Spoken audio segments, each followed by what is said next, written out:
যুবক ছেলেরা শোনো, যারা হারাম রিলেশন করো, সংশোধন হওয়ার বয়স হলো রমজান মাস। কারণ দেখা যায় যে ছেলেটা হারাম সম্পর্ক করে রমজানের আগে তার গার্লফ্রেন্ডকে বলে, অগো শোনো, কি রমজান মাস এসেছে, আমি কিন্তু তোমার মতো আগের সাথে এত কথা বলতে পারবো না, বললে ইফতারের পরে। দেখছেন কি কারবারি? কই ইফতারের পরে বলবো, দিনের বেলা বললে রোজা ভাঙবে। তো যে সকল ছেলেরা এই রকম গুনাহে লিপ্ত, তোমার জন্য সংশোধন হওয়ার উত্তম সময় হলো রমজান মাস।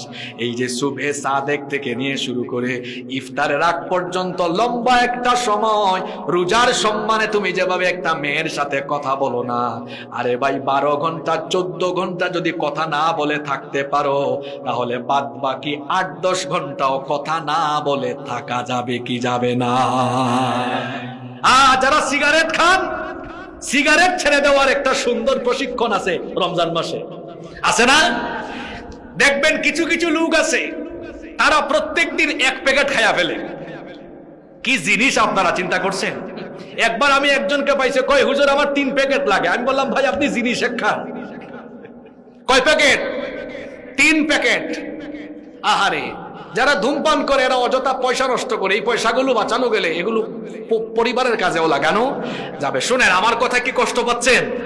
এরকম অভ্যাসের কেউ কেউ থাকতে পারে, প্লিজ রাগ করেন না, আমি আপনাকে আদর করে বুঝাচ্ছি।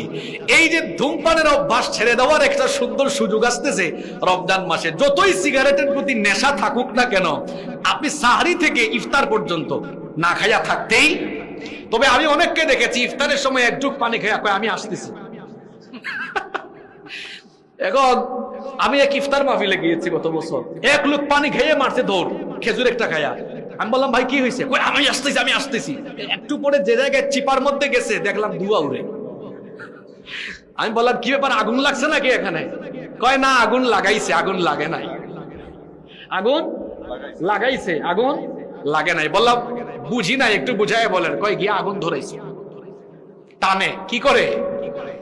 তো এই যে লম্বা একটা সময় আপনি সিগারেট খাইলেন না, রাগ করেন না, এই তো আপনি ছেড়ে দিতে পারবেন।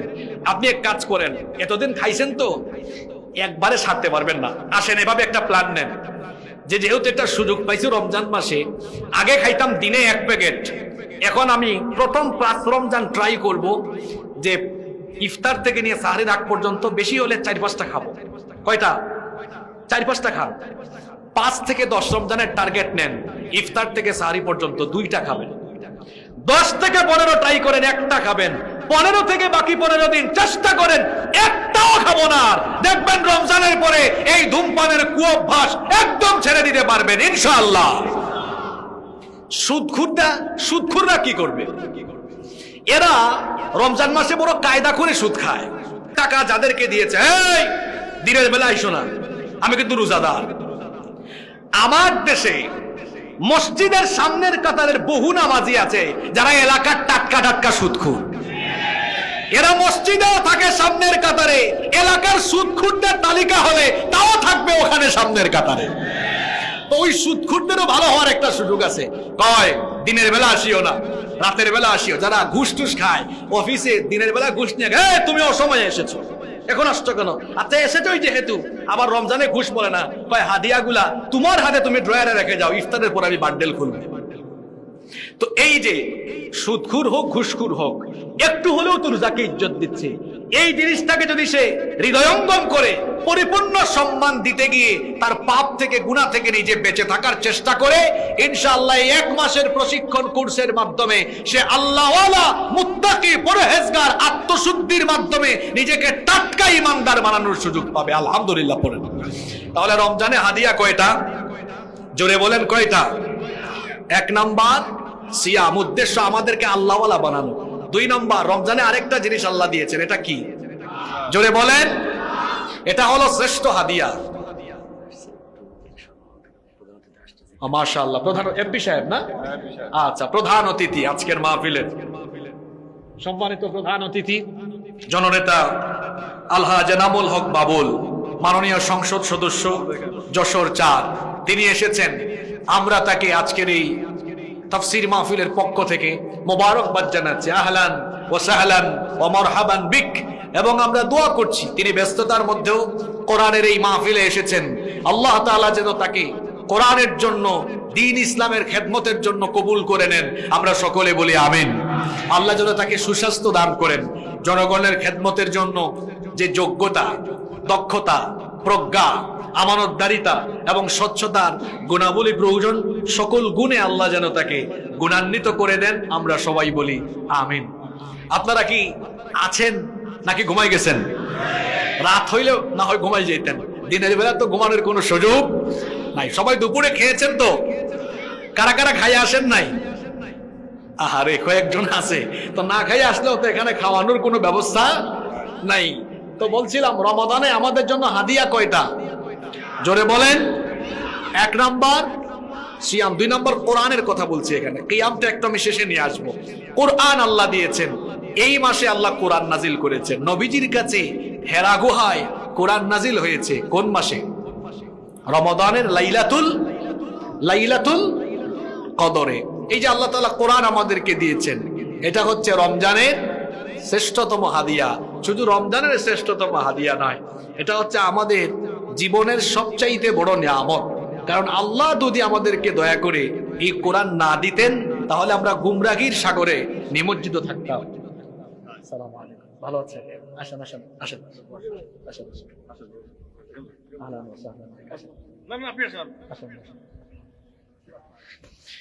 আল্লাহ তাআলা এমপি সাহেবকে কবুল করেন, বলেন আমিন।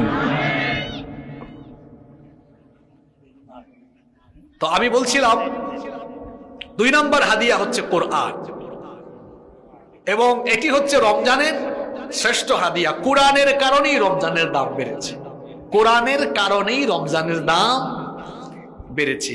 এই রমজানে আপনি যেন কোরআন শুনতে পারেন। সবাই তো কোরআনের হাফেজ না আমরা।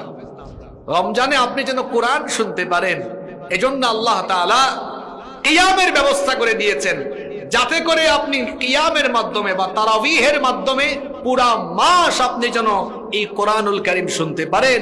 এজন্য আল্লাহ তাআলা আমাদের জন্য কিয়ামের ব্যবস্থাও করে দিয়েছেন, বলেন সুবহানাল্লাহ। আল্লাহর নবী বলেছেন, ইন্নাল্লাহা ফারাদা আলাইকুম সিয়ামাহ ওয়া সানানতু লাকুম কিয়ামাহ। নিশ্চয়ই আল্লাহ তোমাদের জন্য রমজানের রোজা ফরজ করেছেন, আর আমি তোমাদের জন্য কিয়ামের ব্যবস্থা করেছি। ফামান সামাহু ওয়া কামাহু ঈমানান ওয়া ইহতিসাবান গুফিরা লাহু মা তাকদ্দামা মিন যামবি। অতএব যে ব্যক্তি ঈমান আর ইহতিসাবের সাথে নিজেকে সংশোধনের উদ্দেশ্যে রমজানের মাসে সিয়াম এবং কিয়াম যথাযথভাবে আদায় করবে, আল্লাহ তার পিছনের সকল গুনাহগুলো এর মাধ্যমে মাফ করে দিবে। তারাবির নামাজ অনেকে মিস দেয়। এটা যে কত বড় সুযোগ যে রমজান মাসে আমি কোরআন শোনার সুযোগ পাচ্ছি তারাবির মাধ্যমে। আর বাংলাদেশে তো অনেক জায়গায় তারাবির নামে তামাশা হয়, এটা দেখলে মনে হয় তারাবি না, এটা তারাবি নিয়ে তামাশা চলছে তাড়াতাড়ি। আরে বাপরে বাপে, তো গতি পড়ার মধ্যে এখন তো মোবাইল বা ইন্টারনেটের গতি হলো 5G, আর বাংলাদেশের কিছু কিছু মসজিদে তারাবির গতি 7G 8G। 40 মিনিটে শেষ। শুধু হাফেজ সাহেব যখন নামাজে শুরু করেন, প্রথম আয়াতটা বোঝা যায়, আর লাস্টে আমালুন আর তামালুন বোঝা যায়, মাঝখানে কিছু বোঝা যায় না। শুরু করেছেন এভাবে, ইয়া আইয়ুহাল্লাযীনা আমানু লাআল্লাকুম তুরহামুন, ও ইয়ারহামুন তুরহামুন, ওগুলো বোঝা যায় লাস্টে গিয়ে, মাঝখানে কিছু বোঝা যায় না। ইন্না লিল্লাহি ওয়া ইন্না ইলাইহি রাজিউন। কোরআন নাজিলের মাসে কোরআনের সাথে তামাশা, আল্লাহু আকবার। আপনার কি আল্লাহর ভয় অন্তরে একটুও পয়দা হয় না? এটা কেমন তামাশা! হারামাইন শরীফাইনে দেখবেন কি করে তারা তিলাওয়াত করে, পিছনের মুসল্লিরা প্রত্যেকটা শব্দ বুঝতে পারে, প্রতিটা মাখরাজ বোঝা যায়। এরকম করে পড়বেন যাতে করে পেছনে থাকা মুসল্লিরা প্রত্যেকটি শব্দ শুনতে পারে এবং প্রত্যেকটি শব্দ ভালো করে বুঝতেও পারে। ধীরে ধীরে পড়বেন, তাড়াহুড়া যেন না হয়। قل إن كنتم تحبون الله فاتبعوني يحببكم الله ويغفر لكم ذنوبكم والله غفور رحيم قل أطيعوا الله والرسول فإن تولوا فإن ইন্নাল্লাহা লা ইউহিব্বুল কাফিরিন ইন্নাল্লাহা আসতাফা আদম ওয়া নূহা ওয়া আলা ইব্রাহিম ওয়া আলা ইমরান আলাল আলামিন যুররিয়াতাম বা'দুহা মিন বা'দ ওয়াল্লাহু সামিউন আলীম। প্রতিটা শব্দ বোঝা যায় কি যায় না? এভাবে পড়লে টোটাল নামাজ 1 ঘন্টা 15 বা 20 মিনিট লাগবে, আর করে পড়লে সময় লাগবে 50 মিনিট বা 55 মিনিট। তাহলে 15-20 মিনিটের জন্য আমার এত লম্বা সময়ের ইবাদত নষ্ট করার কোনো দরকার আছে? জোরে বলেন, দরকার আছে? আর হাফেজ সাহেবদের দোষ দিয়ে লাভ নাই, মসজিদ কমিটিরও দোষ আছে এখানে। তারা হাফেজ সাহেব রাখার সময় কানে কানে আগেই বলে দেয়, হুজুর শুনেন, এখানে ইন্টারভিউতে টিকতে হলে গতি লাগবে। কি লাগবে? গতি লাগবে। আর আমাদের দেশের মসজিদ ব্যবস্থাপনায় আল্লাহওয়ালা মানুষ নাই, এই কারণে মসজিদগুলোতেও সমস্যা আছে। যেমন আমরা মসজিদ কমিটিতে বসায় দিই কাকে? এলাকায় টাকা বেশি যার, এলাকায় বংশ বড় যার, অথবা যে ব্যক্তির ক্ষমতা বেশি তাকে আমি মসজিদের কমিটিতে পদ দিয়ে দিই। শোনেন, টাকা দিয়ে, পয়সা দিয়ে, ক্ষমতা দিয়ে, দুনিয়াবি যোগ্যতা দিয়ে দুনিয়াবি বা পার্থিব স্থানসমূহকে মাপ করা যায়, বা সেখানে এই রকম দুনিয়াবি যোগ্যতা দিয়ে ওই জায়গাগুলোতে মানুষকে সেট করা যায়। কিন্তু মসজিদ এটা কার ঘর? জোরে বলেন। তো এলাকাতে একজনের টাকা আছে বলে তার টাকা তো চুরির টাকাও হইতে পারে, তার ঘুষের টাকাও হইতে পারে, এটা আলগা পয়সা মানে দুর্নীতির পয়সাও হইতে পারে, এটা সুদের পয়সাও হইতে পারে। টাকা পয়সা থাকলে আর ক্ষমতায় থাকলেই মসজিদের পদে বসানো যাবে না, বরং 5 ওয়াক্তের নামাজের আমল, ক্ষুধা ভীরুতা, তাকওয়া আছে কিনা এটা দেখে তারপরে তাকে মসজিদের কমিটিতে বসাইতে হবে। আর যে মসজিদে সুদখোর, ঘুষখোর, ফাসেক, ফুজ্জার কমিটিতে থাকে, ওই মসজিদের মেম্বার থেকে কোনো সময় খতিব সাহেব সত্য কথা বলতে পারে না। ওই মসজিদের শুক্রবারে, জুমার দিনে 1:15 পর্যন্ত মুসল্লিও পাওয়া যায় না। কারণ যেখানে সত্য কথা হয় সেখানে মানুষকে ডেকে নেওয়া লাগে না, এমনি মানুষ আসে শোনার জন্য। আর যেই মসজিদে গিয়ে দেখবেন মুসল্লি কম, জুমাবারে যে মসজিদে দেখবেন 1টার আগে মুসল্লি হয় না, ওই মসজিদের খতিব সাহেবের জবান দিয়ে হক কথা বাইর হয় না। তাহলে মসজিদে মানুষ আসবে না কেন? আপনি সত্য কথা বলে দেখেন, 11টার আগ থেকেই 3 তলা 4 তলা ফিল আপ হয়ে যাবে। আর মসজিদে যে হক কথা বলবে, ইমাম সাহেব বলবেও বা কেমনে? ওই দিক থেকে তো চাপ। এক হুজুর এক মসজিদে নতুন গিয়েছেন, কিছুক্ষণ বয়ান আরম্ভ করেছেন সুদের, সভাপতি মারছে কাশি। ইমাম সাহেব বড় চালাক ছিলেন, বুঝছেন আমার ওয়াজ তো কমন পড়ে গেছে, তাড়াতাড়ি ঘুষের দিকে গিয়েছেন, সেক্রেটারি দিয়েছে কাশি। হুজুর বুঝছেন আজকে এটাও কমন, চলে গিয়েছেন মানুষের হক মাইরা খাওয়ার ওয়াজে, মারছে কেশিয়ার কাশি। হুজুর বললেন, আরে এটা কোন মসজিদে আসলাম? সভাপতি এদিকে গেলে সভাপতি, ওইদিকে গেলে সেক্রেটারি, ওইদিকে গেলে। তখন ওয়াখির দাওয়ানা আনিল হামদুলিল্লাহ রাব্বিল আলামিন বলে শেষ করে ফেললেন।